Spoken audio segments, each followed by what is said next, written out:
오늘은 제가 간단한 퀴즈로 설교를 시작하고자 합니다. 어느 것이 확률이 더 높을까요?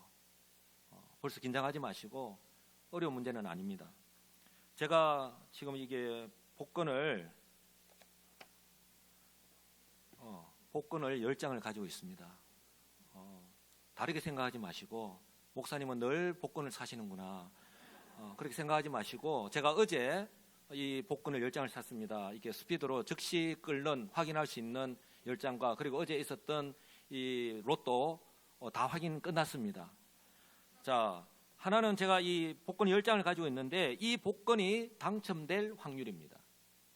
그리고 다른 하나는 바로 죽은 사람이 다시 살아날 확률입니다. 어느 것이 확률이 더 높을까요? 로또. 경험에 의해서 나오는 건지. 복권에 당첨되는 거 결코 쉽지 않습니다. 제가 어제 이 10장을 이 5개를 끌고 이 5개를 확인을 했는데 몇 개가 당첨이 되었을까요? 2,000원 믿음이 좋습니다.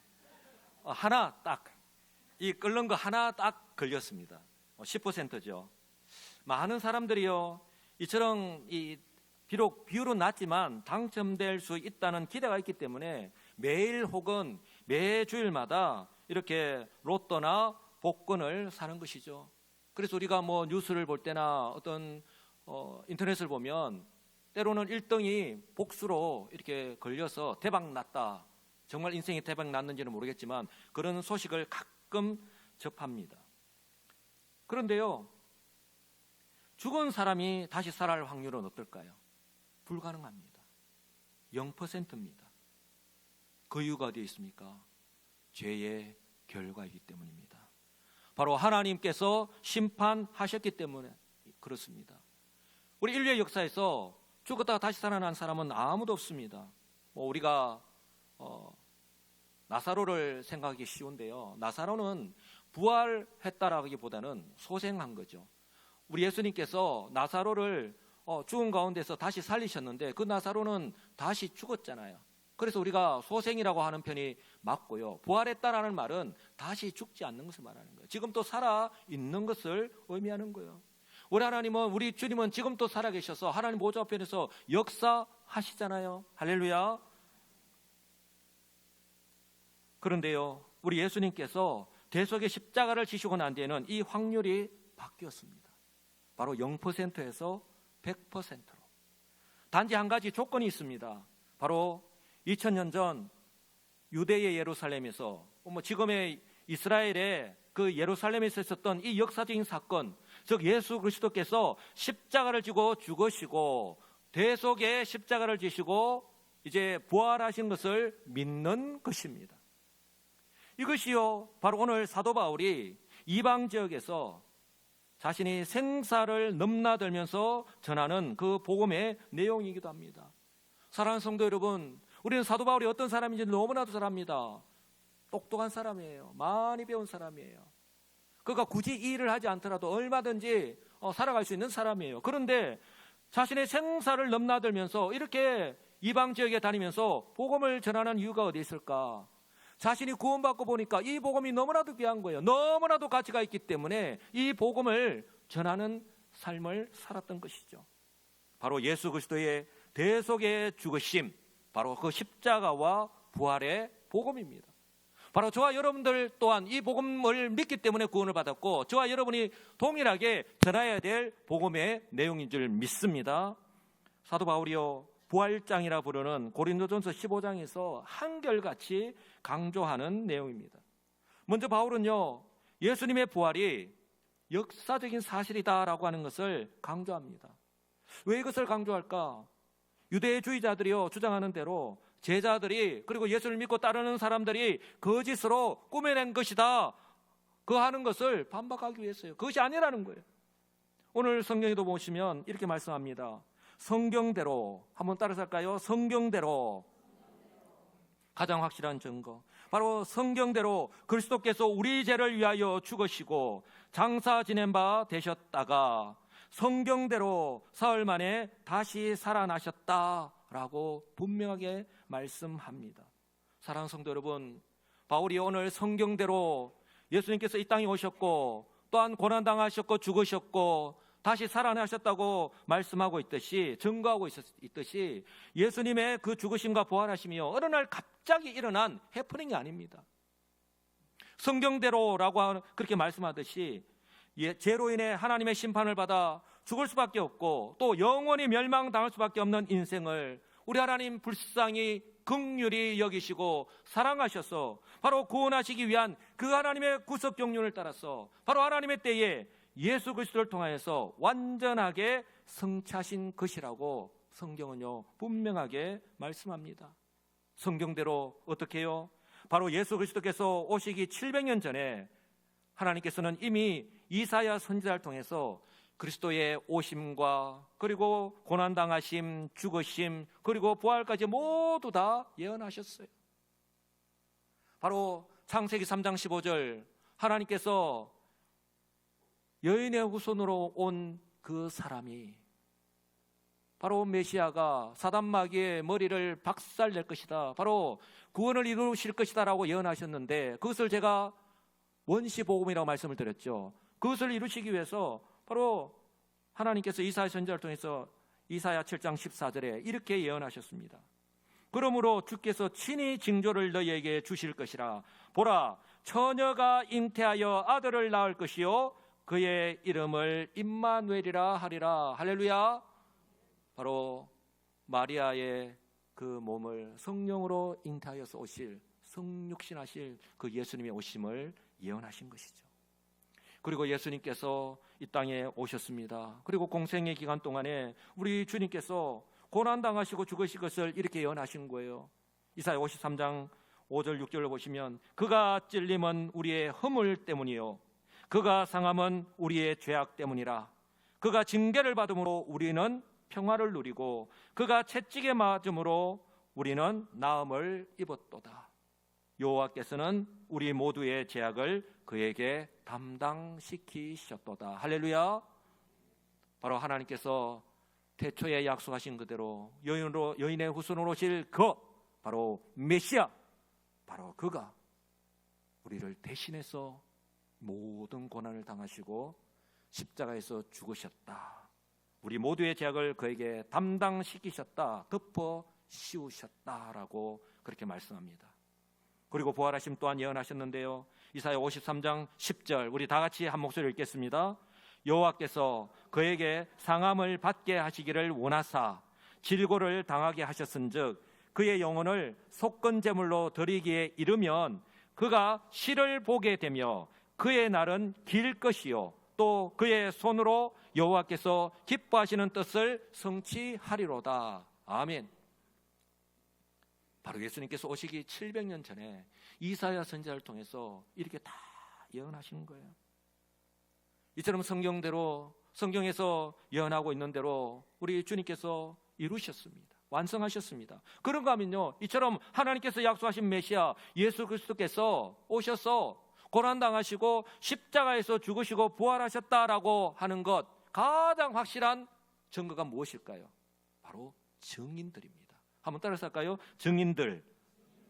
바로 예수님께서 십자가에서 분명히 죽으시고 또한 부활하신 것을 직접 본 사람들이에요. 그런데 성경은 그 증인들이 한두 명이 아니라라고 말씀합니다. 부활하신 예수님을 만나고 또한 목격한 증인들이 차고도 넘친다라고 성경은 우리에게 분명하게 말씀합니다. 바울은 오늘 5절에서 8절까지 일목요연하게 그 증인들을 소개하고 있는데요. 우리는 바울이 말하는 이 증인들이 어떤 사람들인지 복음서를 통해서 너무나도 잘 알고 있습니다. 마태, 마가, 누가, 요한복음에서 우리 각자의 저자들이 성령의 그 인도하심을 따라서 말씀을 기록했는데 그 말씀들을 통해서 너무나도 잘 알고 있습니다. 또한 지난 한 주 우리 고난주간 특별 새벽기도 시간에 살펴본 말씀들을 통해서 알 수 있듯이요, 십자가에 매달려서 죽으시고 아리마대 사람 요셉에 의해서 그 예수님의 시신을 수습하여서 무덤 속에 안장하 있는데 이 아리마대 사람 요셉 역시 예수님께서 부활하실 줄은요 꿈에도 몰랐던 거예요. 왜냐하면 죽은 사람이 다시 살아나는 것은 있을 수 없는 일이기 때문에 인류 역사상 이런 일이 없었잖아요. 그들 역시 예수님을 믿고 마지막 순간까지 함께 하였지만 아직 예수께서 그리스도 즉 메시아이심을 깨닫지 못하고 믿지 못한 상태였기 때문에 그렇습니다. 어디 이뿐입니까?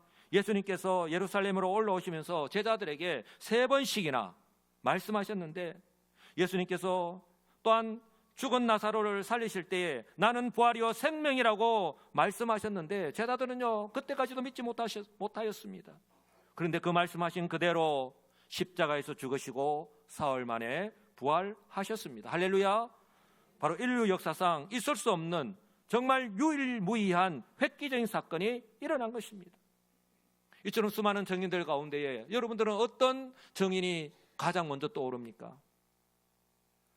저는 가장 먼저 이 사람들이 생각이 났습니다. 첫 번째 증인은요, 안식 후 첫날 우리 예수님께서 십자가에서 못 박혀 죽으셨어요.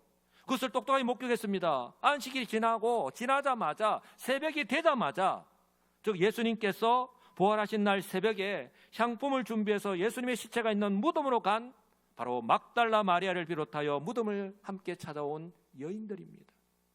그들이 가장 먼저 부활하신 예수님을 만났습니다. 예수님을 목격한 증인들입니다. 그들은 비록 그들이 믿고 따랐던 그토록 사랑하는 주님께서 아무런 죄도 없이 대제사장들과 유대인들에 의해서 억울하게 누명을 쓰고 죽으셨지만 그러나 주님에 대한 마음, 주님에 대한 사랑이 변함이 없었던 것이죠. 그래서요, 안식일이 끝나는 새벽이 되자마자 그 예수님의 몸에 이제는 바르기 위해서 예수님의 시체가 이제 섞지 말라고 예수님 몸에 바르기 위해서 준비했던 그 향품을 가지고 가장 먼저 그 무덤으로 달려갔던 거예요. 그래서 성경은 아리마대 사람 요셉이 그 빌라도에게 가서 예수님의 시신을 내가 가지고 가겠습니다. 그리고 장사하겠습니다. 그 공의의 회원이 자신의 불이익을 감수하고 그렇게 빌라도에게 가서 허락을 받고 그리고 자신이 산 그 동산에 그 동굴에 처음으로 예수님을 안장한 거예요. 그런데 이 여인들이 끝까지 그 모습을 지켜보고 예수님께서 어디에 묻히셨는가 확인을 하고 그리고 집으로 돌아갔던 거예요. 그리고 바로 안식 후 첫날에 가서 예수님의 시신에 그 향품을 바르기 위해서 바로 그렇게 달려온 것입니다. 사랑하는 성도 여러분, 이처럼 주님을 사랑하는 여인들, 그 여인들이 가장 먼저 부활하신 주님을 만났습니다. 할렐루야. 그리고 제자들에게 달려가서 예수님의 부활 소식을 가장 먼저 알려준 그 메신저 역할까지 하였던 거예요. 그러나 제자들은 어떻습니까? 그 사랑하는 여인들이 예수님이 부활하셨습니다 라고 했었을 때에 저는 성경이 이렇게 기록되어 있어야 맞을 것이라고 생각하는데, 왜냐하면 3년 동안 예수님의 사역을 직접 보았습니다. 그 말씀의 권위, 그리고 메시아 하나님이 아니고서는 도무지 있을 수 없는 그런 기적들을 행하셨잖아요. 그리고 예수님께서 예루살렘으로 올라가시면서 그들을 딱 불러 세우시고 주의를 환기시켜서 내가 예루살렘에 가면 이제 고난을 당하고 죽고 그리고 사흘 만에 부활할 것이다 라고 했을 때, 그렇다면 그들이 좀 뭔가 생각을 해야 되는데 그들은 전혀 기억하지 못했던 것이죠. 그러면 이 여인들이 예수님께서 부활하셨습니다, 우리가 예수님 묻히신 그 무덤으로 갔는데 시신은 없고 예수님이 부활하셨습니다 라고 했었을 때 할렐루야 부르면서 달려가야 되는데 그들의 모습은 어땠죠? 내 눈으로 보기 전에는 믿지 않았던 것이죠. 왜냐하면 그들이 생각할 때에 그 여인들이 예수님을 누구보다도 사랑하고 따랐기 때문에 헛것을 보았도다라고 생각했던 거예요. 그래서 우리 부활하신 주님께서 직접 그 제자들, 사도들을 찾아가셔서 만나 주셨습니다. 우리 주님께서, 우리 부활하신 주님께서 제자들을 찾아오셨을 때에 그들의 모습을 어땠습니까? 주님께서 오실 줄 알고 미리 정리정돈하고 사모하는 마음으로 그들이 기다리고 있었습니까? 성경 그렇게 말씀하지 않습니다. 무섭고 두려웠어. 혹시라도 그들에게 예수님에게 일어나는 그 일, 그 불통이 그들에게도 뛸까 봐 무섭고 두려워서 문을 꽁꽁 잠근 채 다락방에 숨을 죽인 채 모여 있었습니다. 그 제자들을 우리 예수님께서 찾아가셔서 만나 주셨습니다. 그리고 그들에게 이렇게 말씀하셨죠. 더 이상 떨고 두려워하지 말라고. 너희에게 평강이 있을지어다. 동일하게 지금 또 세파 가운데에 우리 남들은 알지 못하지만 그 어려운 가운데 살아가고 있는 우리들 향해서 동일하게 부활하신 주님께서 우리에게 하시는 말씀 아닐까요? 왜 무엇 때문에 우리는 그 음성을 듣지 못할까?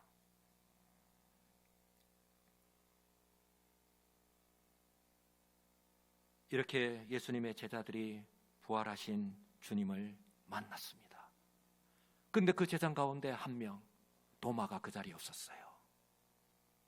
도마는 다른 제자들이 우리 부활하신 주님이 우리를 찾아오셨다, 우리가 그 주님을 만났다라고 해도 도마는 내 눈으로 확인하기 전에는 나는 절대로 믿을 수 없다. 어떻게 그런 일이 있을 수 있느냐? 너희들의 유령을 받겠지. 그래서 우리 예수님께서 다시 도마가 있을 때에 찾아오셨습니다. 그리고 도마를 향해서 뭐라고 말씀하셨습니까? 의심하지 말고 믿는 자가 되라고. 그리고 그 손을, 예수님이 찔린 그 창에 찔린 그곳에 손을 넣어서 의심하지 말고 믿는 자가 되라고 말씀하셨습니다.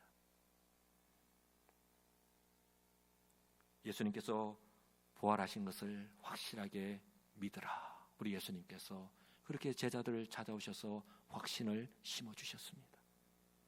그리고 부활하신 후에 그 예수님의 죽으심을 안타까워하면서 엠마오로 그렇게 어깨 축 처진 상태로 내려가고 있는 두 제자를 우리 주님께서 만나주셨잖아요. 그들은 부활하신 주님께서 그들에게 지금 이야기하고 있는 것조차도 몰랐습니다. 그렇게 두 명의 제자를 만나주셨습니다. 그리고 부활하신 후에 승천하시기까지 40일 동안 계시면서 500여 명이 넘는 형제들에게 일시에 보이셨다고 오늘 또한 말씀을 합니다. 그리고 예수님의 동생 야고보를 만나주셨다고 말씀합니다. 가족이 믿는 것 결코 쉽지 않습니다. 우리 예수님의 그 형제들이, 가족들이 믿지 않았던 건 너무나도 잘 알고 있잖아요. 그런데 오늘 여기서 말하는 야고보, 예수님의 동생 야고보를 말씀하는 거예요. 그 야고보를 만나주셨습니다. 이후에 야고보가 어떻게 변화되었습니까? 예루살렘 교회의 장로가 되어서 그 교회 기도의 일꾼이자 바로 야고보서를 쓴 사람이 바로 예수님의 동생 야고보입니다.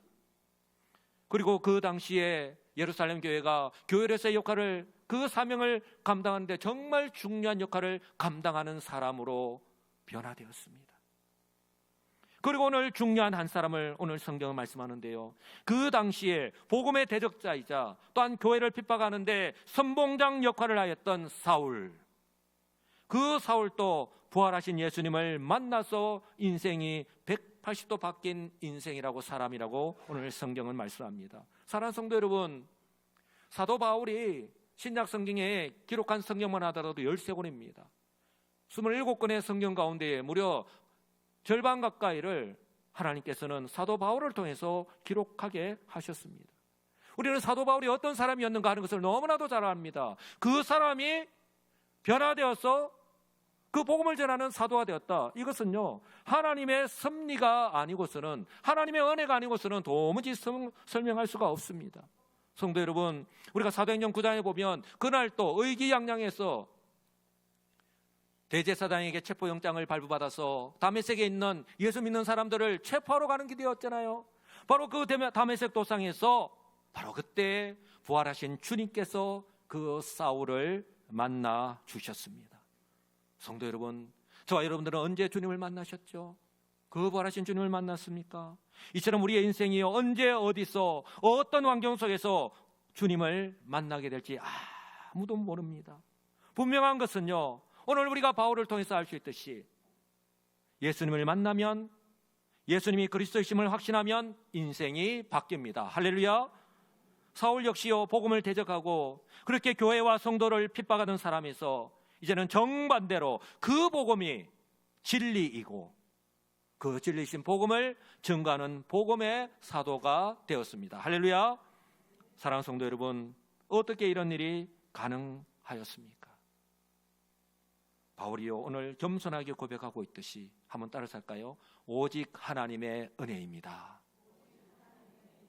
예, 내 자신의 노력, 내 자신의 의지 아닙니다. 오직 하나님의 은혜입니다. 10절에 이렇게 고백하잖아요. 우리 다 같이 한 목소리로 고백해 보겠습니다. 그러나 내가 나 된 것은 하나님의 은혜로 된 것이니 내게 주신 그의 은혜가 헛되지 아니하여 내가 모든 사도보다 더 많이 수고하였으나 내가 한 것이 아니요 오직 나와 함께 하신 하나님의 은혜로라. 아멘. 내가 나 된 것은 분명하게 말씀합니다. 사도 바울을 얼마나 이렇게 높이 세우는지 모릅니다. 그러나 오늘 사도 바울은 그 앞에서 어떻게 자기 자신을 드러냅니까? 무려 이 한 절 가운데에 하나님의 은혜를 3번씩이나 그렇게 고백합니다. 바울처럼 하나님의 은혜가 바로 저와 여러분의 삶 가운데에 흘러 넘치고 또한 기회가 주어질 때마다 바울처럼 겸손하게 그 주어진 일들을 감당하고 그렇게 하나님의 은혜를 고백하면서 살아가시는 귀하고 복 있는 우리 성도들이 다 되시기를 우리 주님의 이름으로 간절히 축복합니다. 이 사도 바울이 증거하는 복음의 핵심이 바로 예수 그리스도의 십자가의 죽으심과 부활입니다. 예수님께서 십자가를 지고 죽으신 것은 보편적인 죽음, 즉 자신의 죄 때문에 죽으신 것이 아니죠. 바로 자기 백성을 그들의 죄에서 구원하시기 위해서 죄가 없으신 예수님께서 대속의 십자가를 지신 것입니다. 이것을요 예수님께서 그 십자가에서 하신 말씀을 통해서도 알 수 있어요. 예수님께서 십자가에서 돌아가시 직전에 엘리 엘리 라마 사박다니 이렇게 고백했습니다. 나의 하나님 어찌하여 나를 버리셨나이까. 그렇게 외치셨죠. 하나님께서 약속하신 대로 이 세상을 구원하시기 위해서는 이 방법 외에는 다른 방법이 없으니까 자신의 독생자도 십자가로 내어놓으신 것이죠. 외면하신 것입니다. 버리신 것이죠. 세례 요한이 말한 그대로 죄 없으신 예수님이 유월절에 어린 양이 되어서 이 세상의 모든 죄를 지시고 피 흘리시고 죽으심으로써 바로 하나님의 그 공의를 만족시키신 것입니다. 할렐루야. 그렇기 때문에 하나님이 바로 우리 모두의 죄악을 용서해 주신 거예요. 그러므로 그리스도 안에 있는 모든 사람은요 누구든지 죄에서 자유함을 얻게 되었습니다. 할렐루야. 바로 찬송가 268장 죄에서 자유를 얻게 하면 바로 이 찬송의 내용 그대로입니다. 죄에서 자유를 얻게 하면 뭐라고요? 보혈의 능력, 주의 보혈. 눈보다 더이게 밝히는 것, 보혈의 능력, 주의 보혈. 부정한 것, 부정한 모든 것 밝히시니 참 놀라운 능력이로다. 이 세상에 다른 것 어떤 것 없다는 것입니다. 구주의 복음을 전할 제목, 보혈의 능력, 주의 보혈. 주의 보혈 능력이 또다. 주의 피 믿어. 주의 보혈 그 어린 양의 매우 귀중한 피로다. 아멘이십니까? 주님께서 십자가에서 흘리신 그 피를 믿는 저와 여러분들이 다른 것 아니에요. 구원받았다라고 하는 사실을 믿으시기 바랍니다. 이처럼 예수님은요 죄로 인한 죽음과 영원한 멸망으로부터 구원받는 통로가 되었습니다. 그리고 예수님은요 나는 부활이요 생명이라고 말씀하신 대로 죽음의 권세를 이기시고 부활하셨습니다. 바로 부활의 첫 열매가 되셨습니다. 할렐루야. 부활의 첫 열매 얼마나 중요한지 모릅니다. 사도 바울도 고백하고 있지만요 이 그리스도의 부활은 부활의 첫 열매이자 부활의 신호탄입니다. 쉽게 설명을 드리면요 아침에 동쪽에서 해가 뜨면 저녁에 서쪽에서 해가 지는 것 당연하지요. 당연한 자연의 법칙입니다. 아무로 의심하는 사람이 없습니다. 그리고 저는 과일 먹는 과일을 참 좋아합니다. 성도 여러분, 농부가 사과나무를 심고 또 포도나무를 심었을 때에 첫 열매가 맺힙니다. 사과 열매를 맺고 포도 열매를 맺으면 그 다음에 사과가 열리고 포도가 열리는 것 아무도 의심하지 않습니다. 그렇기 때문에 농부가 그렇게 수고하고 애쓰는 것이죠. 열매가 맺히지 않는다면 농부는 그렇게 수고하고 애쓰지 않을 것입니다. 이처럼요 그리스도 안에 있는 자들도 그리스도 안에 있는 자들도 예수 그리스도를 믿는 모든 사람들 역시 부활의 첫 열매인 예수님을 따라서 부활합니다. 예수는 그리스도이심을 믿는 성도들은요, 이미 죄와 사망에서 부활하여서 바로 지금 현재 이 세상 속에서 살아가고 있지만, 그러나 이 세상과는 구별되게 새 생명을 소유한 하나님의 자녀로 살아가고 있는 것입니다. 사랑하는 성도 여러분, 바울이요, 바로 이 고린도전서 15장 부활절에서 뒷부분에 말씀하고 있지만, 만약에 부활이 없다면, 만약에 예수님이 부활하지 않았다면, 만약에 부활이 없다면 사도 바울이 고백하고 있듯이 저와 여러분들처럼 어리석은 사람은 없을 거예요. 정말 불쌍한 사람은 없을 거예요. 저와 여러분들이 그토록 주를 믿고 살았던 그 모든 것이 다 거짓이고 다 헛것이기 때문입니다. 그러나요, 그런 걱정은 하실 필요가 없습니다. 왜냐하면 좀 전에 말씀을 드린 대로 성경이 증거하고 있듯이, 이 부활의 증거를 확실하게 말씀하고 있듯이 역사적인 사실이고 또 정인들이 셀 수 없을 정도로 많듯이 우리 주님은 부활하셔서 지금 또 살아계시고 역사하십니다. 그러므로요, 중요한 것은 저와 여러분들의 확고한 믿음이에요. 저와 여러분들이 부활 신앙을 가지고 살아가는 것입니다. 이처럼 예수 그리스도의 부활은 부활의 첫 열매이자 그리고 그리스도 안에 있는 성도들의 부활의 신호탄입니다.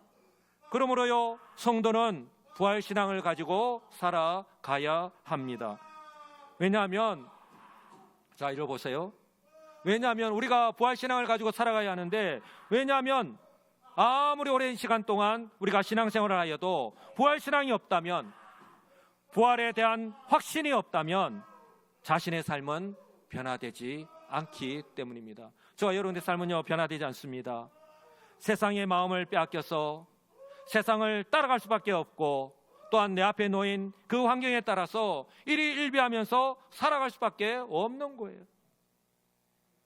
사랑하는 성도 여러분, 여기서 제가 너무나도 당연한 질문 하나를 드리도록 하겠습니다. 성도 여러분, 우리 예수님의 죽으심과 부활이 누구를 위한 죽음이고 부활입니까?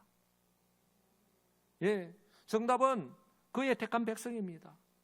좀 더 정확하게 말씀드리면 예수 그리스도를 믿는 모든 사람들, 바로 지금 이 시간 예수 그리스도를 믿고 이 부활절 예배를 드리고 있는 저와 여러분입니다. 성도 여러분, 우리가 예수님이 이 땅에 오셨고, 예수님이 고난당하셨고, 예수님이 죽으셨고, 예수님이 부활하셨다라고 했을 때에 바로 나를 빼버리면 안 됩니다. 나를 위해서 그 모든 것이 가능한 것이지, 나를 빼면 무슨 소용이 있습니까? 확신하시기 바랍니다. 저와 여러분이요, 예수 그리스도를 믿는 사람이라면 삶 속에서 이미 부활을 경험하고 있습니다. 시대가 바뀌고 환경이 변해도 예수 그리스도는 살아계시고 성도인 저와 여러분을 통해서 역사하시기 때문입니다. 그러므로요, 저와 여러분은 전도 대상자인 불신 이웃, 그리고 우리 직장 동료들에게 이 예수님의 부활과 또한 예수님을 믿는 성도의 부활을 바로 사도 바울처럼 확신을 가지고 담대하게 증거할 수 있어야 합니다. 왜냐하면 예수를 믿는 성도는, 부활신앙을 가지고 살아가는 성도는 이 세상 속에서 살아가고 있고, 또한 이 세상에서 경험하는 모든 고난과 또 그 고통 속에서 살아가고 있지만, 바로 이 세상에 속한 사람이 아니라 하늘에 속한 사람, 하늘에 소망을 두고 살아가는 존재가 되었기 때문에 그런 거예요.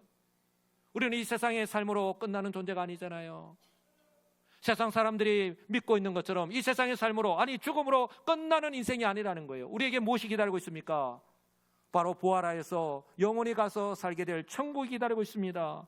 주님께서 다시 오시는 날에, 세상 마지막 날에는요, 우리도 주님처럼 바로 부활의 첫 열매이신 주님처럼 영원히 죽지 않고 않는 그 몸을 입고, 즉 신령한 몸으로 다시 살아날 것이기 때문입니다.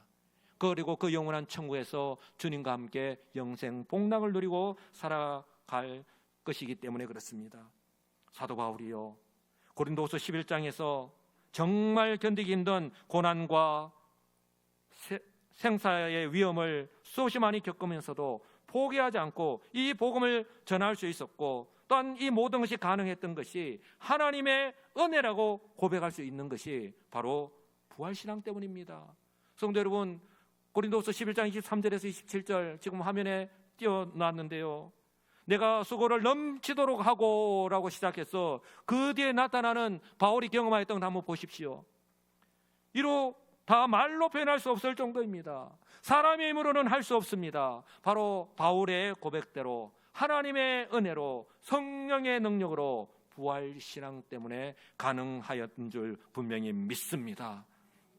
사도 바울이요, 이처럼 부활신앙을 가지고 내가 자신에게 주어진 이 복음 사역을 다 마치고 죽음을 앞두고 있을 때에 이렇게 고백을 합니다. 나는 선한 싸움을 싸우고 나의 달려갈 길을 마치고 믿음을 지켰다라고 고백합니다. 성도 여러분, 저와 여러분들 역시 부활신앙을 가지고 9일의 죽음을 앞두고 이렇게 믿음의 고백을 할 수 있기를 주님의 이름으로 축복합니다. 나는 선한 싸움을 싸우고 나의 달려갈 길을 마치고 믿음을 지켰다. 그리고 뒤에 말씀이 너무 중요합니다. 이제 후로는 나를 위하여 의의 면류관이 예비되었으므로 주 곧 의로우신 재판장이 그날에 내게 주실 것이며 내게만 아니라 주의 나타나심을 사모하는 모든 자에게도니라. 할렐루야. 그러므로 바라기는요, 이제는 저와 여러분들이 확관분황 부활신앙을 가지고 날이 갈수록 악해져가는 이 어두운 세상을 구원하는 이 예수 그리스도의 십자가와 부활의 복음의 정인이 되어서 이제는 그 부활의 열매를 맺으면서 살아가시는 진정 지혜롭고 복 있는 우리 성도들이 다 되시기를 우리 주 예수 그리스도의 이름으로 간절히 축복합니다. 아멘.